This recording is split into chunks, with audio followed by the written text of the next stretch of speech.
ঢিঙৰ শোলগুৰি গাঁৱত ৩ কণমানি শিশু পানীত পৰি সলিল সমাধি। সলিল সমাধি ঘটা শিশু তিনিটাৰ একেটা পৰিয়ালৰ। গাঁওখনৰ শ্ৰীনা খাতুন, মাজেদা বেগম আৰু মাজনী খাতুন নামৰ ৩ শিশুৰ সলিল সমাধি ঘটাত শোকাকুল পৰিৱেশৰ সৃষ্টি হৈছে। ঘটনাস্থলীত আৰক্ষী উপস্থিত হৈ উদ্ধাৰ কৰে মৃতদেহ। ঘটনাটোৰ মাজে আজি আমাৰ ষোল্লবাৰী কাছুটি গাঁৱৰ ডিংথানা এলেকাৰ হয়। এটা পৰিয়ালৰ ৩জন ছোৱালী আপোনাৰ পুখুৰী পাৰত গৈছিল কিবা চব্জি আনিবৰ কাৰণে।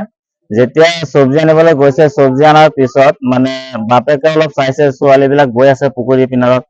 তাৰপিছত মানে অকণমান দেৰি হৈ আছে কাৰণে মানে ভাবি আছে যে ছোৱালীকেইটা পুখুৰী পাৰত গৈছে, এতিয়ালৈকে অহা নাই কিয়। দেউতাকজনে পথাৰত মানে কিবা হাত দি আছিল। হাত দিয়াৰ পিছত মানে গৈছে, চাওক ছোৱালীজনী ক'ত গৈছে, কি হ'ল, দেৰি হৈ আছে। তাৰপিছত গৈ পেলাই চাই আছে পুখুৰীত একেলগতে ৩জন ছোৱালী মানে ডেথ হৈ মানে পুখুৰীত মৰি আছে। তাৰপিছত এটা ছোৱালী মানে বাপেকে ৩জনক উদ্ধাৰ কৰিছে। বয়স ডাঙৰ ছোৱালীজন মাছুদা বেগম, তেওঁৰ বয়স 10 বছৰমান হ'ব, আৰু মাজতো চেৰিনা বেগম, তেওঁৰ বয়স 8 বছৰমান হ'ব, আৰু লাষ্টৰজন মাজনী আক্তাৰা বেগম, তেওঁৰ বয়স 6 বছৰমান হ'ব। একে পৰিয়ালৰ হয় ৩জনী, ভাই ককা আৰু বনি। ৩জনৰ এটা পৰিয়ালৰ ৩জন ছোৱালী হয়, ভাই ককা আৰু বনি হয়। গতিকে তাৰপিছত ঘটনাটো হোৱাৰ পিছত 3:30 মান বজাত হ'ল।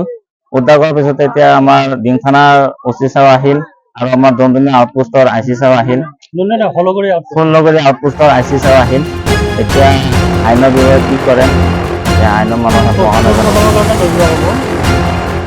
পৰা নজৰুল ইছলামৰ ৰিপৰ্ট।